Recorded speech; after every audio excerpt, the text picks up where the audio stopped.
On this episode of The Sound Seat, we sit down with creative powerhouse whose name is synonymous with high-quality storytelling, Monareng Makwetla. As the managing director and executive producer at Triple Story, Monareng has helped bring some of South Africa's most compelling and emotionally charged visual narratives to life. With a deep understanding of both the creative and business side of production, he has built a career rooted in intentional storytelling, impact, and integrity. Today, we dig into his journey from the early days of cutting his teeth in the industry to building a production company that puts story above everything else. Whether you're an emerging talent or a seasoned professional, this conversation is about how to lead with purpose, produce with vision, and create stories that matter. Welcome. Thank you. Thank you for having me. What a great introduction. Thank you. I didn't realize that you were talking. We've super professional. If you'd written that and I was reading it, I wouldn't know that you were actually talking about me, because you get into this industry and in the beginning it's fun. You have fun and you enjoy yourself, and and I'm always considered myself to be lucky to be working in a place that I actually absolutely enjoy. I love being on set. I love working with all these different creative minds and seeing an idea come to life. I think that's probably what addicts us the most as storytellers, is seeing an idea come from somebody's mind conception to actually seeing it become something that's real, tangible, and that people can relate with. So I just never thought that one day somebody would be writing a bio like that on me. Right? And that was just a shortened version. And that was the shortened version. Wow. But thanks for having me. Absolute pleasure. So tell us, let's start at the beginning about where you wanted to get into advertising, and a bit about your journey before the Triple Story. Sure. So I got into advertising by chance, really. I wanted to get into filmmaking. And at the time, this is 2000, 99, 2000, around there. There wasn't a lot in the way of opportunities in terms of getting into film. You could either get into TV or you could get into long form, feature film, cinema. And I mean, at that point, feature films were so few and far between. It was really TV that you could get into, right? So I then, after attempting 2 degrees, I went and started working at MultiChoice. Okay. As what? As I actually started in the call center. Because for me, I'd always thought, and this is something that I still believe to this day, that you would rather create your own agency, and in the true sense of the word agency, rather than sitting somewhere and saying, I want to get into something. You'd rather put your foot in the door, and then once you're inside, at least you're much closer to the people that you want to be close to, or closer to the industry, or closer to closer to where it is that you want to be. It's just taking the next step that gets you there. And for me, working in the call center MultiChoice was that, because I thought at least, I'm going to brush shoulders somewhere in an elevator with somebody that can help me get to where I want to get to. So I did that for about 2 years, and it didn't happen where I thought it would happen. It didn't happen in an elevator or on the corridors of MultiChoice. I actually bumped into a friend on the beach in Cape Town, and hey, what have you been doing for all these years? He said, I'm doing this, and I work in advertising. I work in production and commercials. I thought, geez, that's where I want to be. So he then gave me his contacts, got in touch with him, got in touch with the agents, and started working as a production assistant. Walked onto set the first day it was a studio shoot, I remember. Can't remember what it was for. But walked in first time, had never set foot on a film set before, and started working from day one, and here we are. And tell me where you started, on that film set. What were you doing? So I started working as a runner, as a production assistant. In fact, production assistant came later. I was a runner, and I remember the first day I got there. You hear of these runners or gophers on TV, American TV, as what we had gotten to know as gophers, and you go for this or you go for that. So I sat on a chair. At the monitor with the client, watching what was going on, being waiting to be told to go for this or go for that. And needless to say, the producer was very upset, and I got a call from my agent very quickly. By those days, we had cell phones already, so I got a call from the phone on my cell phone. And the agent said to me, "Look, we don't usually even call you on set when you on your phone because you're supposed to be concentrating and working, but this is what's happening." And I was like, "Okay, thank goodness, at least somebody had the cared enough to tell me what to do properly." Yes. So that was the day, and from that day, I never ever sat on set until I was able to sit. I would do anything and everything to keep busy on set. And as a runner, and later we started being called production assistants. And as a production assistant, I love being on set, so I worked on set the whole time. I think much later on that I to start working in a production office, but on set, you help every single department. You help camera, you help sound, you help lighting. And what I did not realize at the time was how I was actually in training for what I do now, because you gain an understanding of every single department. Yeah. And it's important in production to know what every single department does. You're not going to know everything about it. You're not going to be the most technical person or know what every single piece of equipment does. But at least, it gives you an overview or an understanding of what, and an appreciation actually, of what each department does. And I'm very passionate about this, from the lady at craft all the way to the cinematographer, to the producer, and then into post, because a lot of people's exposure, especially crew, ends on set. But there's a whole nother world in post production, as you would know, and a whole nother discipline and world in sound and VFX and offline. So it helps gain an understanding and appreciation of what each person does and what each person's importance in it. You discover that what we do is a team sport. You cannot do it alone. You need a team that goes along with you, right from the beginning to the end. And collaboration is, these buzzwords that you hear these days about collaboration. It is true. You have to be collaborative with other people. You have to bring along other people. Otherwise, you can't be the jack of all trades.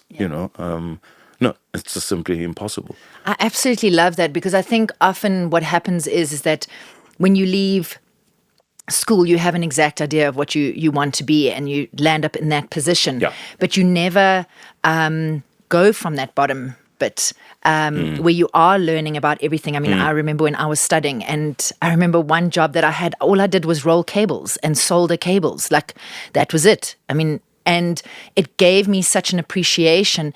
And also I think there's becomes that level of, as you said, togetherness and respect for other people, which I think in the past there's been this, this idea of the rankings on set.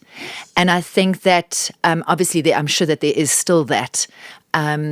But for someone that is the production person, that's almost like, in the sense, the glue for all of these different divisions, it is so important to know all of the different angles of it. Yeah. So that is really amazing. But the thing about rankings is rankings are there for in my opinion, rankings are there really to kind of demarcate the area of responsibility, and your area of responsibility. The higher the ranking, the higher the responsibility.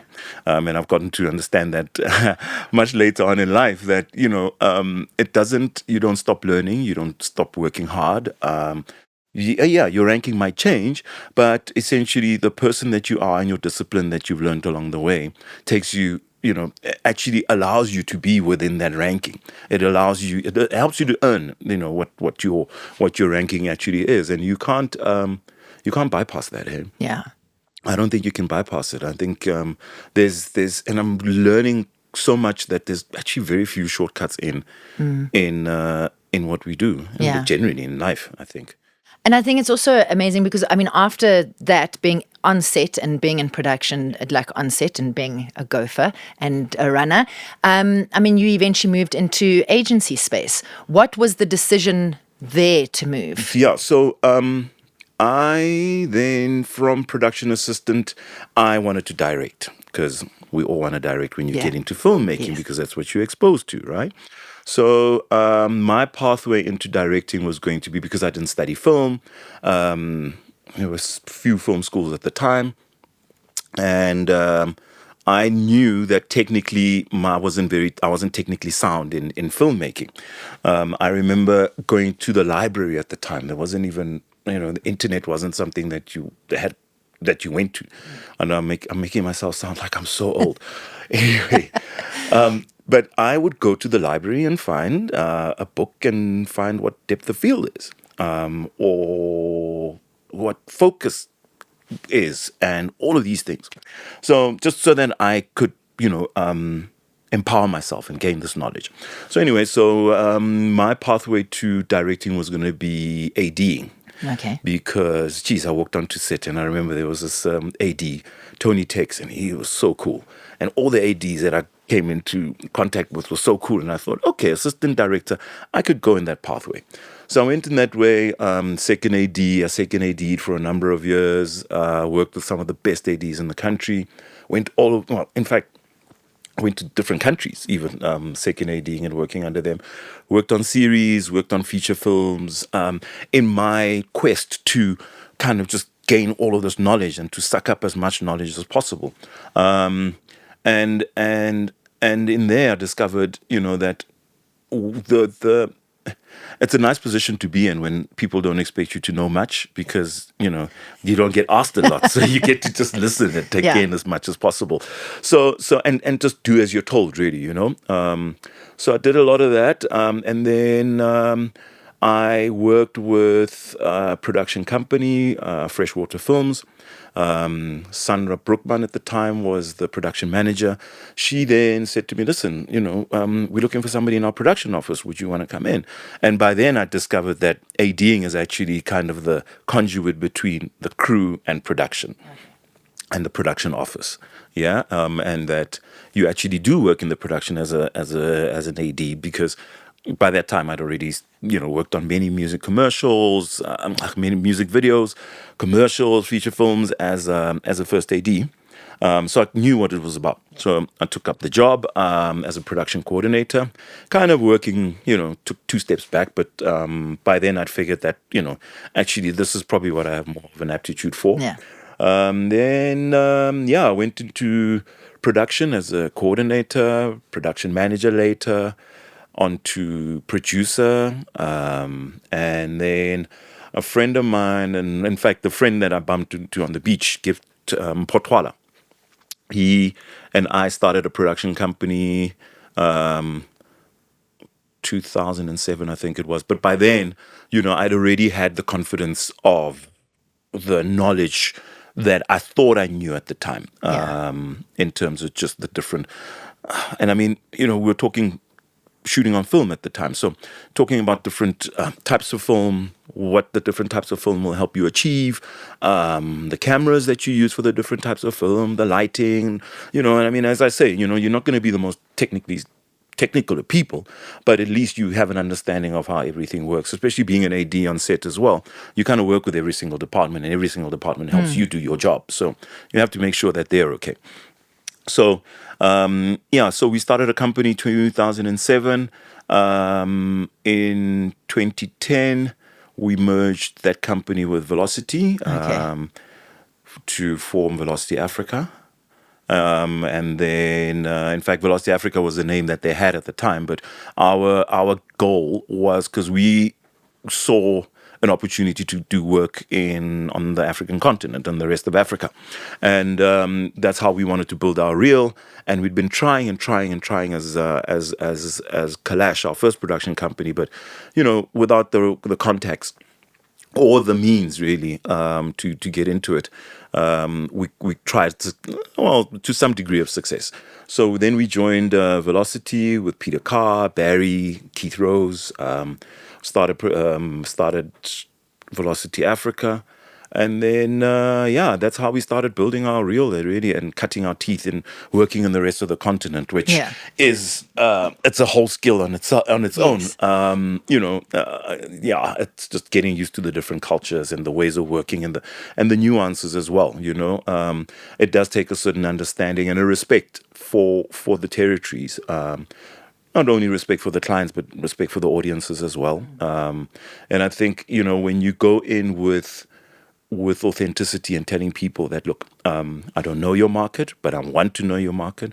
You know it better than I do. And so I want to tap into what you know, and I want to tell a story that resonates with people, with the audience, and we went in with that, very green, learned a lot in a very short space of time, and then in 2017, we left Velocity to form Rude Boy.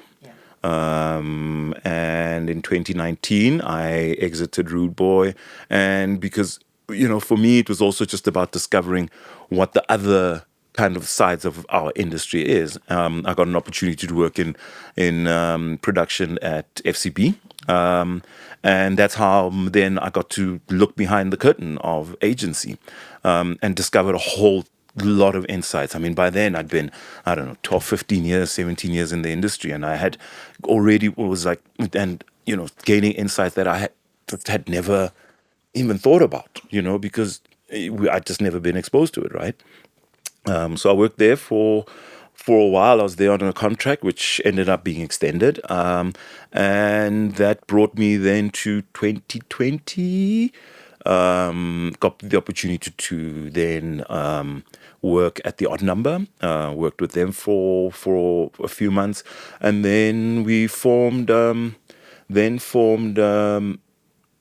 Triple Story, which essentially comes from that understanding of what really not really what a production company should or shouldn't be, but just what we wanted it to be like, from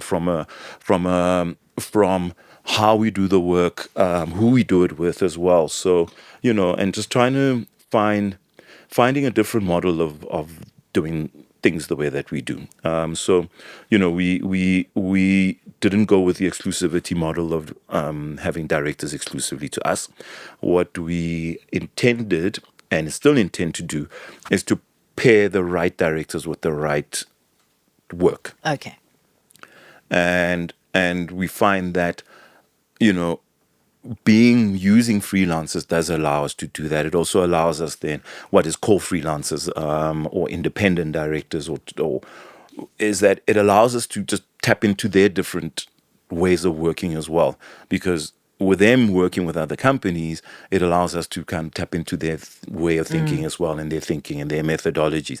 It might not be something that is tangible, that we can always touch, or write down on paper, but inevitably there's always some kind of cross-pollination that they bring into what we do, and what we can learn from them, and what they learn from us as well. They're happiest when they're working. So, we also don't want to have people beholden to us. We want them to be able to have the freedom to do what they want to do, essentially, the work that they want to do, experiment with the type of different work that they want to experiment with, and ultimately, better themselves and better us as well, and better the industry, really. And sure, that's my journey. That's amazing. In a mouthful, yeah. And it is amazing because you basically have touched on everything. So I think that, do you feel that the point where you're at is now where you want to be?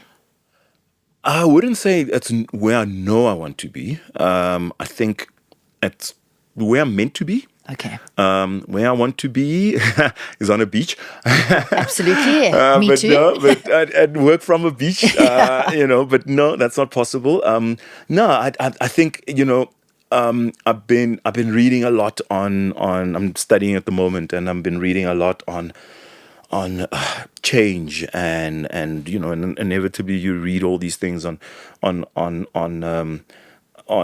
discovering paths and pathways, and discovering journeys, and your journey is never fully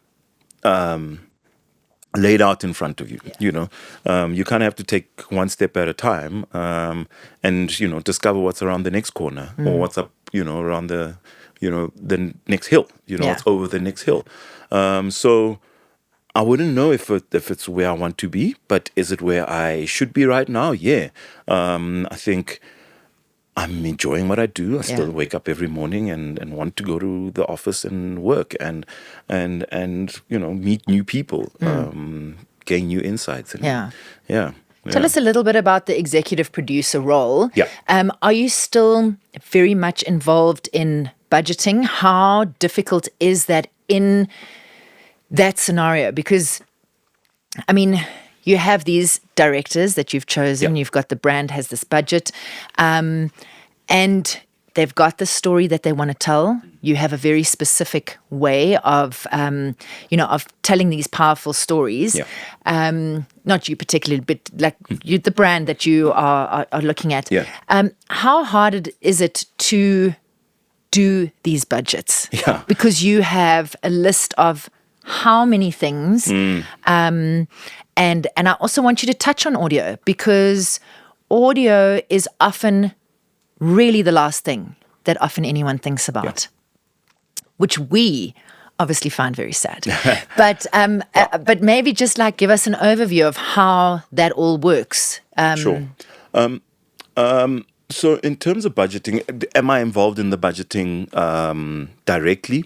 Yes and no. I think as an exec producer, you have a more of an oversight role.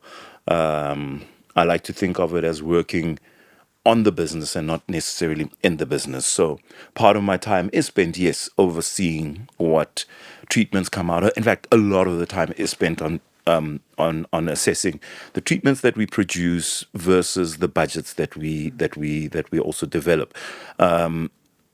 Are they, and always trying to find alignment between those two. Is there always alignment? No, and it's always trying to bring to make that, if there is misalignment, to make that misalignment as small as possible, because ultimately, that the bigger the gap, in my mind, the bigger the gap, the more the work suffers, because you've promised one thing and you're delivering one thing. So that nobody ever walks away happy in that kind of situation. So you always try and align that, and that's where truth comes in. If it's not for you, it's not for you. If the budget is too small for your vision, it's not for you. If the budget, never been in that situation, but if the budget is too big for you, then also walk away and say, look, I can't take on that responsibility for that size job because I just don't have the capacity for it. Now, a lot of my time is spent doing that kind of work, developing the business, obviously networking and ensuring that, we maintain the right reputation in the industry with both our clients and crew. Very important, crew as well, the people that we rely on to help us do the work, and suppliers. Crew and suppliers are just as important, I think, to the ecosystem. So a lot of the time is really looking after those relationships, ensuring that everybody walks away with what was promised to them. And it's not always payment. It's also just how you work with people as well. I truly believe that nobody wants to wake up in the morning and go to a place where they're unhappy. So we always try and create a great working environment in the production office, on set, the people that we work with in post-production as well, because we want to have fun. We want to have a good time. So I really believe in that. And so the budgeting, yes. So and I mean, I've given talks on this as well in terms of just how we develop an idea from, or rather develop the budget from the idea. I think we work with directors a lot in interpreting the brief and ensuring that we as production interpret that brief correctly for the director to be able to develop their treatment, right? And what then we then provide them with those resources to ensure that that treatment does come to life. So is it whatever they require in terms of research, but also recognizing that also you have to align the amount of research and development that goes into a treatment with what the budget is. It's always just trying to find alignment between the budget and what it is that we do. Fortunately, there have been smarter people that have come before us that have developed templates, that have developed standards, pricing standards, and we then really rely on those templates that we've been working with over the years. Making sure that you purchase the licenses for them. You ensure that you have all the right software, or you keep up with what the latest standards are. In terms of production standards, pricing standards, working standards, technological standards, or technological advances. Ensuring that you always are aware of all those things, because ultimately you never want to do a disservice to your directors nor to your clients, nor to the work ultimately. So it's ensuring that we price right. It is always ensuring that what our pricing is fair, it's correct, because also we don't want to undercut our industry as well. That's just it's not great for the industry, to be honest. So we use all of those standards to essentially put a budget together, and you match what the director says they will do with the right type of camera, the people that can operate the right type of camera, the type of locations that you go to, that you set in the cast, et cetera, et cetera. So it's always about, I've always thought about as, what is the story? Who's in the story? Where are they? And then what do we need to record that story? And where is it going? So do we then, record on a certain type of camera because it's going on a certain type of format, and matching the format with the camera. So, and you could, shoot on the best camera in the world, but is it really required for that format? So, and everything else goes in that kind of philosophy, really. You could have, the best actors in the world, but do they fit what you can pay them? And it's really a balancing act, because you take away from one area to put into another area.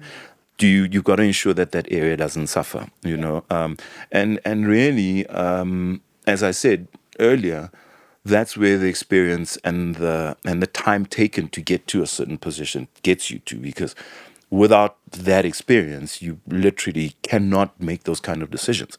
You can't make the calculated choices that we make, or the calculated risks. We try and take as little risk as possible, but you've got to know that, what I'm doing is actually possible. Isn't actually physically possible what you're saying you can do, where you say you can put that camera, what that person the person that's in front of the camera, what they can do. You've got to be sure that you can do it, and that comes in the treatment, and often we have to then interrogate the treatment with the director, and we debate the treatment, to get to a point where by the time that we go to the agency or the client or whoever we're presenting that treatment to, we know that what we're saying we can do, we can do. And that's kind of the process. I hope I'm answering your question. Yes. Tell us a little bit about how important young people in this industry and mentorship is for you at Triple Story. Sure. So I think our philosophy on mentorship really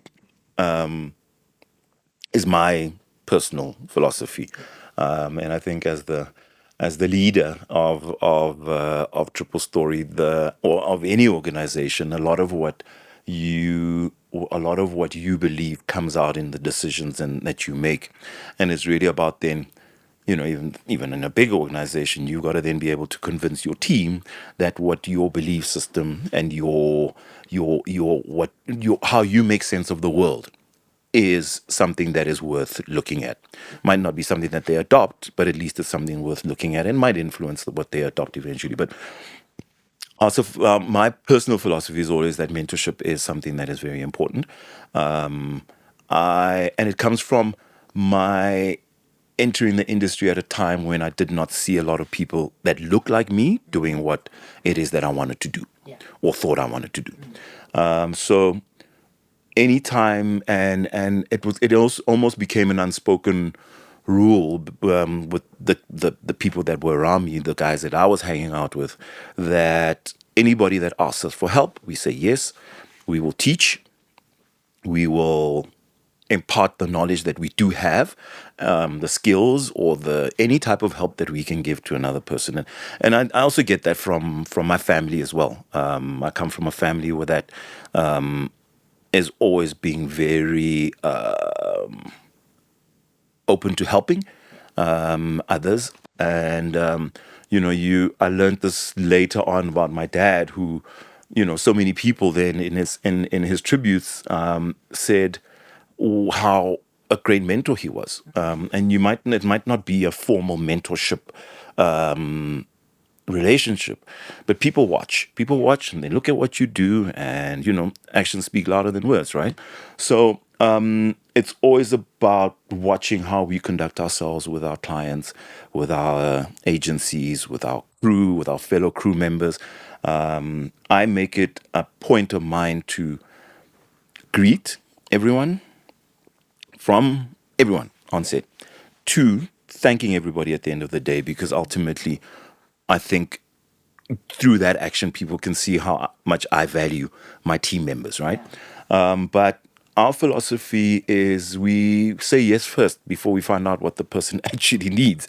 And often it's people just want to learn, I need time. I need time on set. I need this and I need that. And as I said earlier, I still preach this, that if you want to be somewhere, you have to create your own kind of means to be there. Volunteer for free, do what you need to. Unfortunately, though, some people do not have those means to volunteer for free or to get to where they have that agency. And that's a sad part, actually, about what happens, is that, people often can't get data to make a call or to send an email, right? So, those are the struggles that people have. You might have, and we don't know what people have had to scrape together just to get that film school qualification or just to get that qualification. So, and then they have this mountain to climb, which is then getting through to where they can actually practice their craft and their qualifications. So we always try and say yes to those requests. Is it always possible to help everyone? No. Every day you get an email from somebody who's, trying to do this or trying to do that or trying to direct or produce and that. And where we can, and fortunately, as I was saying to you earlier on about what you're doing here, is that you're fortunate to have the infrastructure and the means to create this, right? Where you can educate people and reach further people. So where you do have the means to do it and you have the resources to help somebody else, of course, does it mean somebody can just come and sit with you for a day or two or a month just to sit there? So you offer them that. So I wish we'd get to a point where we could actually then make it economically viable for that person. And it's not always economically viable. So you try and at least, where we can, cover, I don't know, some kind of expense or whatever, or just a lunch even. Because that helps. If you're buying somebody lunch, then at least they can pay for their transport. So it's trying to weigh up those kind of possibilities and what's available to us. I was fortunate that in one of the many things that I've been doing, to do a program with the IDC at the time. They had put out loans to filmmakers. These filmmakers couldn't service those loans because they couldn't find the work. So it was about seeing how we could help them, to give them our methodology in terms of how we farm work or that. And it was quite an eye opener because, you realize that people sit with skills, but there's an additional networking skill, let's say, that is required. And you can't network from your bedroom or from your garage or from your studio, so it's really just about giving people just that one. And I always say to people, come on set, or come to the production office, or come to a studio with us, and at least there you might have the chance, or you can create that chance to say, hey, Catherine, you know what? I see you doing this. This is what I want to do. Can I shadow you for a day, or can I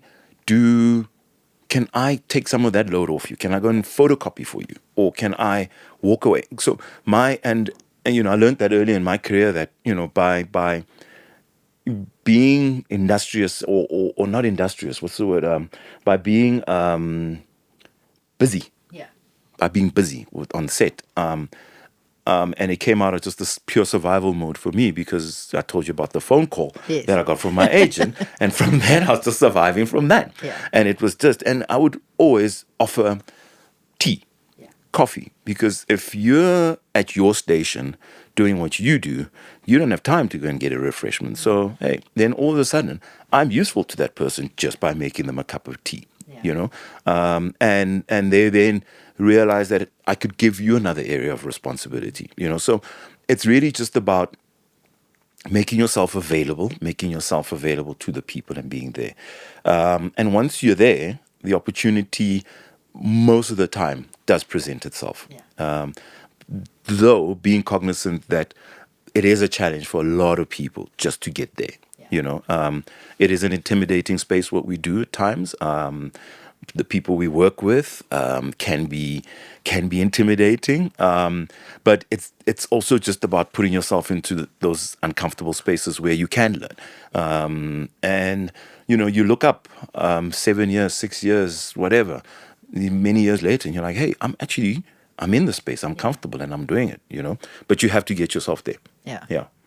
I absolutely love that. Thank you so much for all those little beautiful nuggets of just your journey, because and it goes back to the fact that you did everything. I think it is. It's so important. It's so important to have that, and then you give inspiration to those youngsters that are coming up. So thank you so much. I think we could talk for hours, because I didn't even touch on what you're even studying now. And do you still dream of being a director? But we'll have to have you on again. You would have to have me on again. I could talk all day about what I do, because I absolutely love what I do. Absolutely. And it totally shines through. You can see it, which I think is so important, because it can be a very difficult industry. Yes. So thank you for sharing that with us. One thing. Yes. Just about the love. Yes. Because yes, you have to love what we do. Yeah. And I do say this to young people that are coming in. If you don't love it, don't get into it, because that love is often what gets you through the tough times, and those tough times will be there. The early hours, the late hours, the early mornings, late nights, sometimes through the nights. If you don't love it, you're really, really not gonna be able to pull through those. And it's that love really that has to get you through that. All about the love. Yeah. And eventually working from a beach. Still getting there. Thank you, Monareng. Thank you very much. Thanks for having me.